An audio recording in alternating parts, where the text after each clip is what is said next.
Bismillah ar-Rahman ar-Rahim.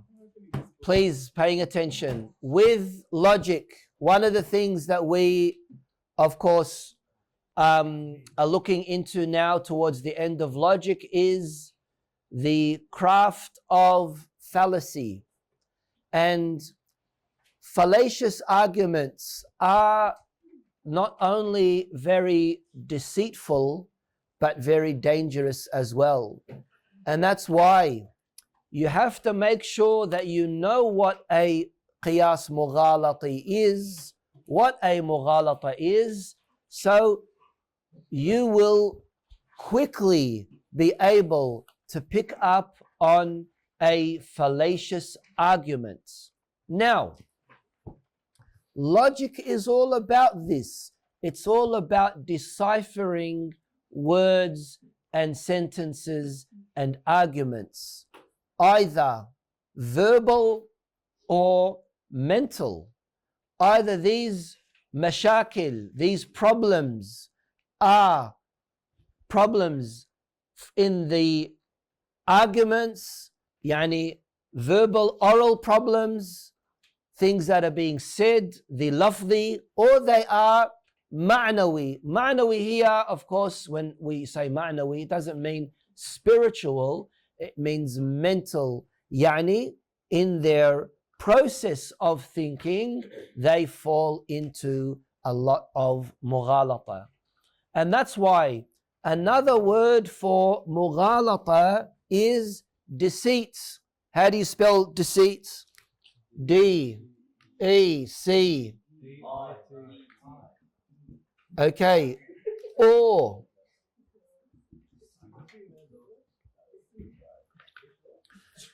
Or sophistry, right? Listening, please, everyone. Sophistry. We've already explained this word, but I'm going to explain it again. When the Hakim, the Fallacious, the philosopher Socrates was living in ancient Greece. Socrates is the teacher of Plato, and Plato is the teacher of Aristotle. Aristotle is the founder of this logic that we have. So Socrates was dealing with a group of people who walked around in ancient Greece claiming that they were wise people, right? And they called themselves sophists. They called themselves sophists. Now, all they were doing, however, was just throwing around a bunch of mumbo jumbo talk. Listen, irrelevant, just catchy phrases, appealing sentences, things that would just attract you. Very similar to what social media influencers do. They do things just for the clout. You love that word, don't you, Ali?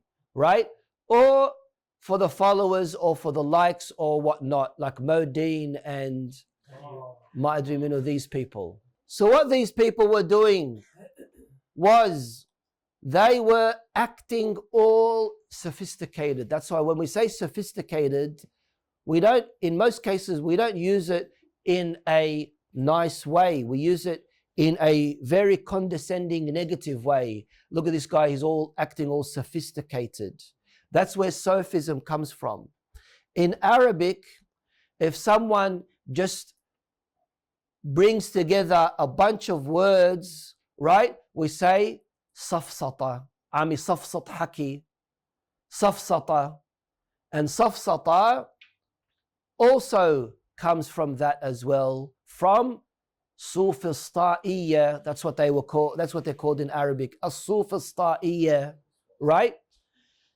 So Socrates came and said, you people don't represent wisdom. Sophism, right? Sophia means wisdom, means hikmah. He said, you people don't like, I like the name Sophia, it's a nice name, isn't it? You people don't know anything about hikmah and wisdom. We do, Socrates. Unfortunately, the problem is Socrates doesn't have a book that we have access to. Yes, Plato has a lot of books, Aristotle has a lot of books, but Socrates doesn't have any books. But he was the one that said, we are the lovers of wisdom. And philo means lover of, and that's why it is called philosophy, right?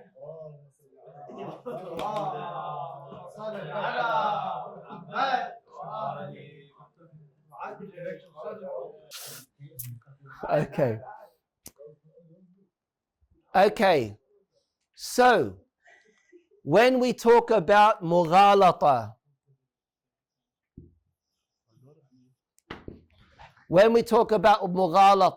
we are saying, what did we say mughalata was in English? Fallacy.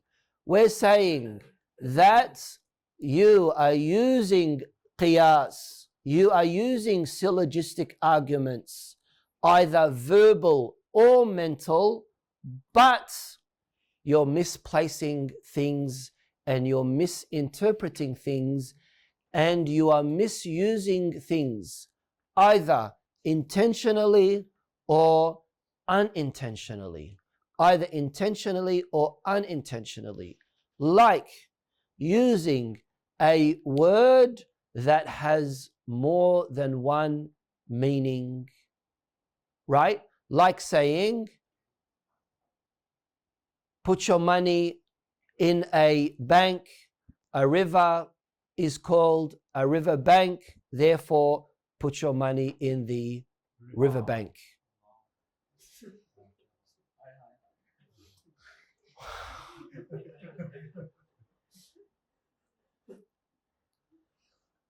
Or those tarot card readers. So, a fortune teller, we're listening everyone.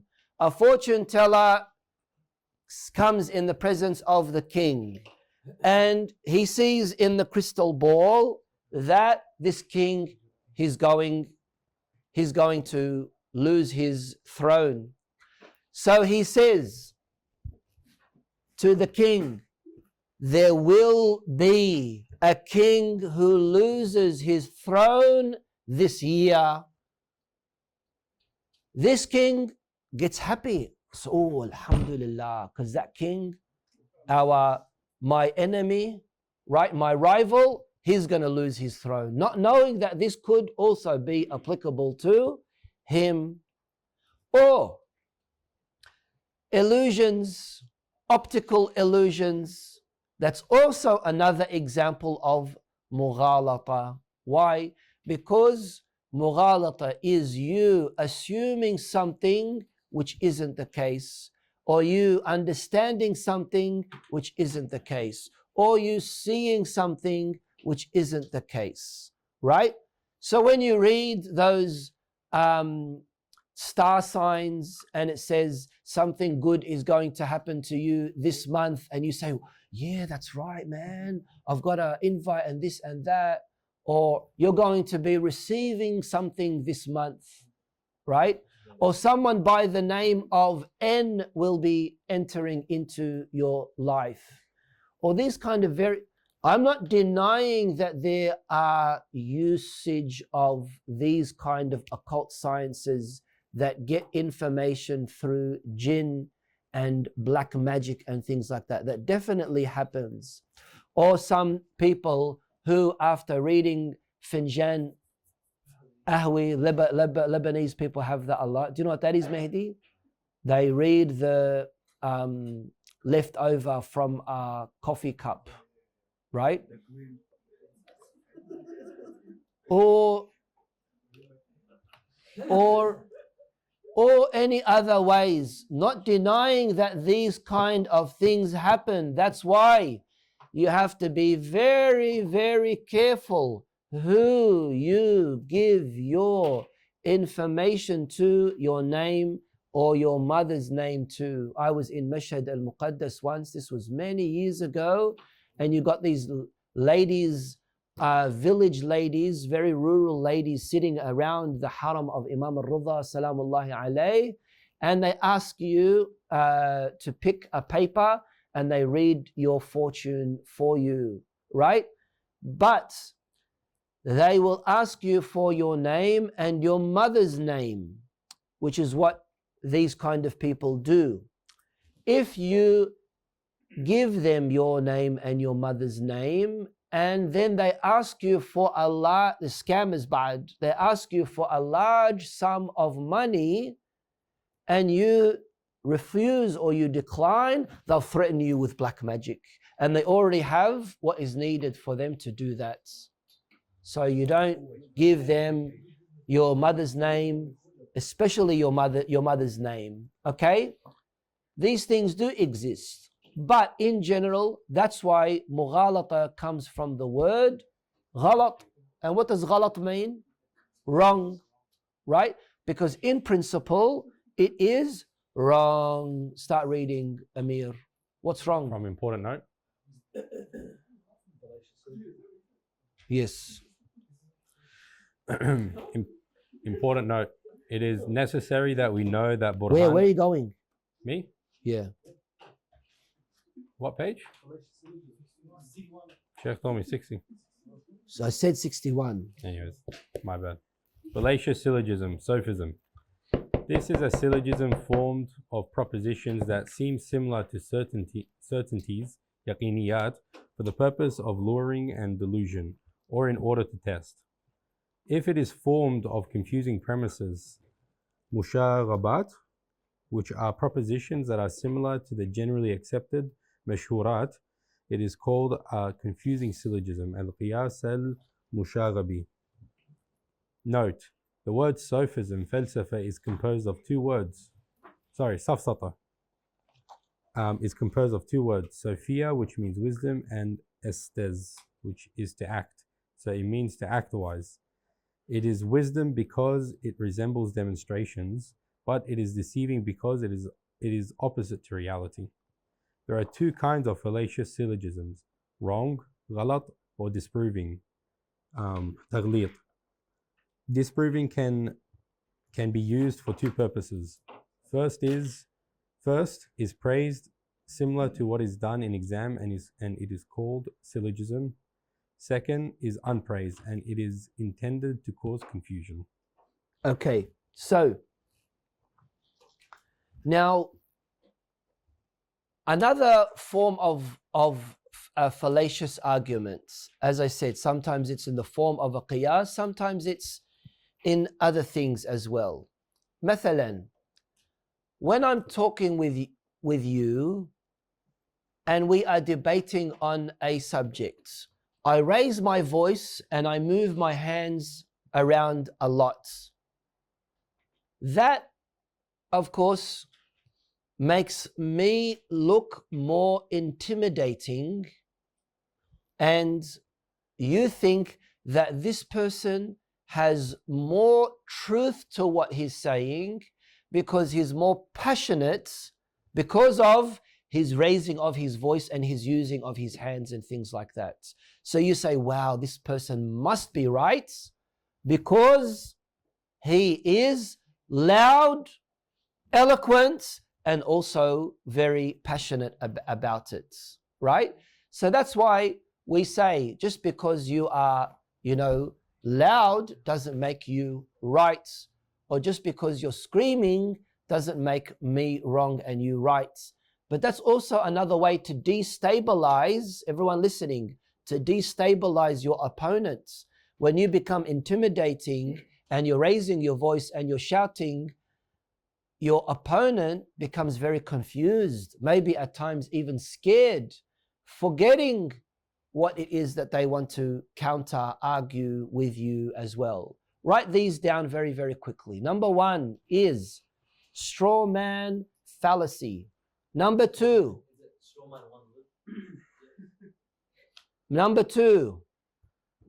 ad hominem. Ad hominem. Number three, appeal to majority. APPEAL. Appeal to majority. Number four, appeal to authority. Look these up. Who knows what an ad hominem argument is? You attack the Yes. person. Yeah. Right? You say, for example, someone says something to you and you say, what are you talking about? You don't even know how to shut off. Right? That's an ad hominem argument. Right? You don't even know how to use a lota.